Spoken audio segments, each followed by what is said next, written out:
It's happening all over again because we're not figuring out that these things are continuing to happen because we don't know how to empower. We're not empowering ourselves. You are a god. You are literally a goddess.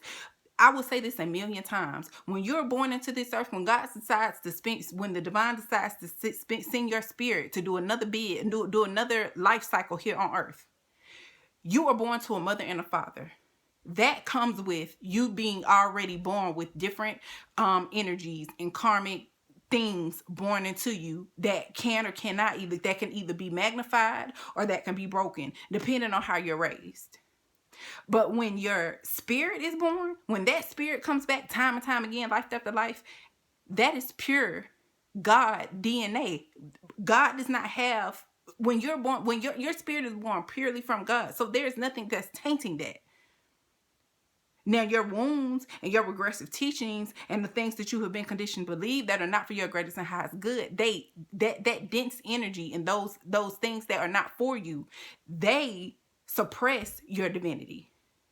Because you were never made privy to it. You were never taught that you are a divine spiritual being. So you're never able to walk in that path correctly. But let me make you understand something. No matter what happens to you or your body, your divinity never leaves you. I don't care how many lives you live. You're always a divine being because you are made from the purest source of divinity, which is source itself. Divine God, source itself. There's nothing that taints that. But we keep choosing to live from ego. We keep choosing to live in the things that keep us comfortable and that make us turn a blind eye to the things that the universe is constantly trying to show us so that we can learn and finally get the clue that we're going to have to change some things so that we can stop losing people in order to get the clue. Do you understand how regressive it is to have to hurt in order to heal something and finally be happy from it and finally learn your lesson? Get your lesson.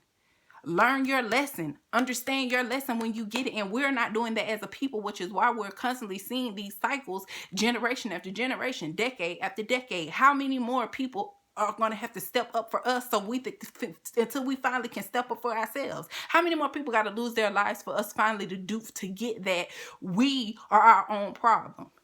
You can talk about the government all day. You can talk about the FDA all day. You can talk about the police and how they ain't this and how they ain't that, but they're only who they are because we've allowed them to be. We give them the ammunition because we were not taught to be high vibrational people who live for our own greatest and highest good at all times. So we are not been taught to do that for ourselves. No one can conspire against you without you giving them something to conspire with. You're giving them the power to make them feel like they can do that. We're doing that. So when do we learn the lesson to stop that? At some point in time, we're going to have to stop losing. We're going to have to figure out that we're not losing people and they're not able to take people from us. If that's what's going on now, if that's what's going on, they're only able to do it because we're allowing that we have put them in a position to do it because we have not figured out to find the power within ourselves. We are powerful people. We create life. We create inventions. We have a brain that thinks of all the beautiful and miraculous things that have been given to us. Let me make something very, very clear. God said that he's not going to give us more than we can bear. That's it.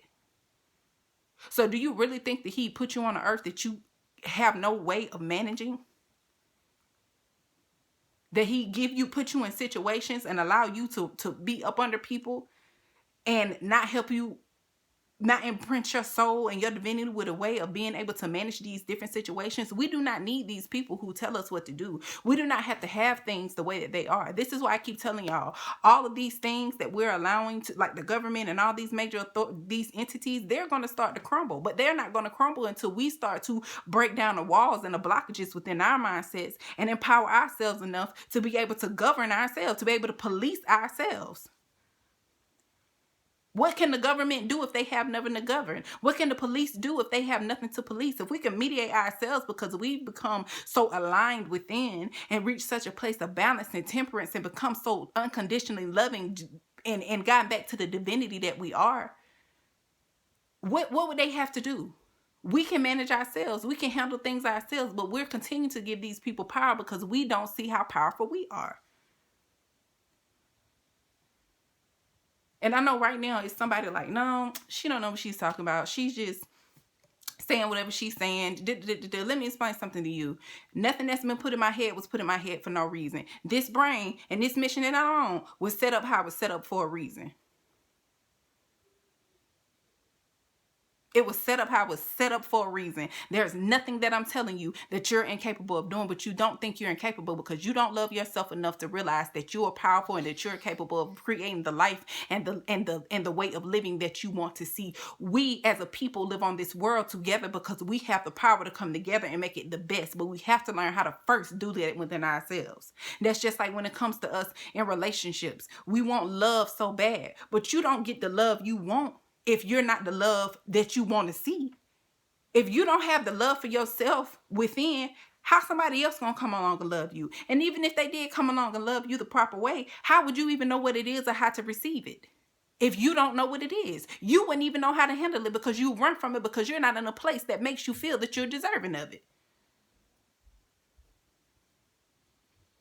And that is the place that we're going to have to start reaching. We're going to have to reach a place where we know that we're deserving of a world that is loving, that is kind, that is not governed by people who are money hungry and sick. We literally have numerous cures out in the world right now. Numerous cures out in the world right now for AIDS and cancers and HIV and diabetes and all these different things that have been acquired. We have cures for them. Don't let them tell you otherwise.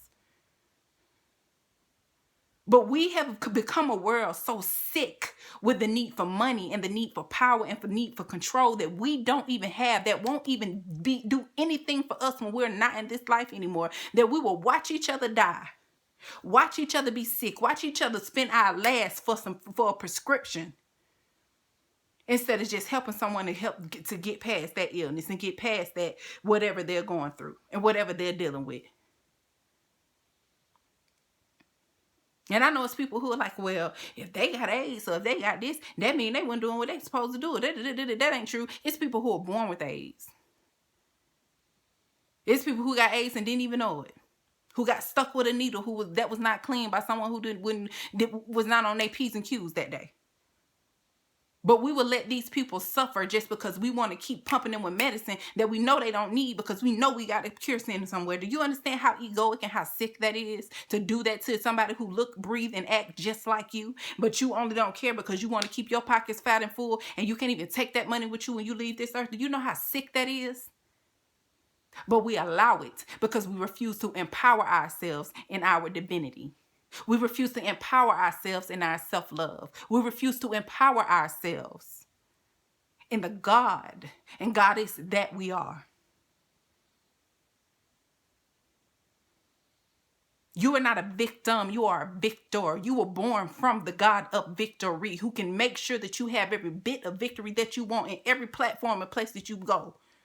He is the God of favor. You were born from that. Spiritually, you were born from that. So because you were born from that, you're made up of that. So you're able to grant yourself that yourself. But you have to believe that you deserve that. You have to believe in your capabilities. You have to believe in your purpose, your path, and who you are. And until we start doing that individually and as a people, we're going to continue to see these type of things happen in our community. Our leaders are becoming our sacrificial lambs. And the sad part about it is we're still not learning our lesson. The thing that we're seeing happen or going on in the beginning of time. And you know what the craziest part about it is? As far as we know, the first sacrificial lamb was Jesus himself. He chose to lead. He chose to step up. He chose to be loving. He chose to be light. He chose to be something that people just couldn't quite understand. And because of that, they took him out. And it's been going on time and time again since then. But we're still not getting it. So when do we get it? When do we get the picture?